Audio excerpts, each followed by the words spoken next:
Мен Ақбатер жалпы орта білім беретін мектебінің 8-ші сынып оқушысы Бақтыгереева Айымжан. Мен оқыған 30 кітап байқауына жарияланған кітаптардың бірі Сәбит Мұқановтың «Ботагөз» романы. Сәбит Мұқановтың «Ботагөз» романы қазақ халқының тарихи әлеуметтік өмірінің кең панорамасын ашатын тарихи туынды. Бұл романда қазақ қоғамының 20 ғасыр басындағы қиын-қыстау кезең, отаршылдыққа қарсы күресін, сонымен қатар қоғамдағы түбегейлі өзгерістерді терең суреттейді. Шығармадағы басты кейіпкерлер арқылы әділдікке ұмтылу, елге деген сүйіспеншілік, адамгершілік пен күрескерлік рухы айқын бейнеленген. Романның басты кейіпкері Ботагөз әйелдің нәзіктігі мен қайсарлығының үйлесімі. Оның тағдыры ұлттық сананың қалыптасуындағы әйел рөлін айқын көрсететін таңғажайып үлгі. Ол тек махаббат пен отбасының ұйытқысы ғана емес, елдің намысы үшін күрескен қайраткер.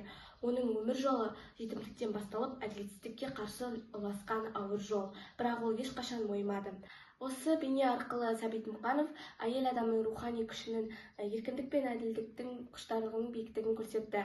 Ал Асқар білімді, озық ойлы кейіпкер, революциялық идеяларды қолдаушы. Ол қазақ халқының ұлттық санасын оятуға тырысып, Ботагөзге сүйеу болды. Сонымен қатар бұл романда байлар мен кедейлер арасындағы теңсіздік те терең суреттеледі.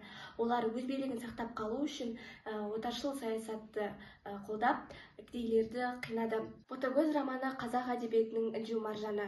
Бұл туынды арқылы біз қазақ халқының күреске толы тарихын, ұлттық сананың қалыптасуын және әйелдердің ерлікке толы тағдырын танимыз.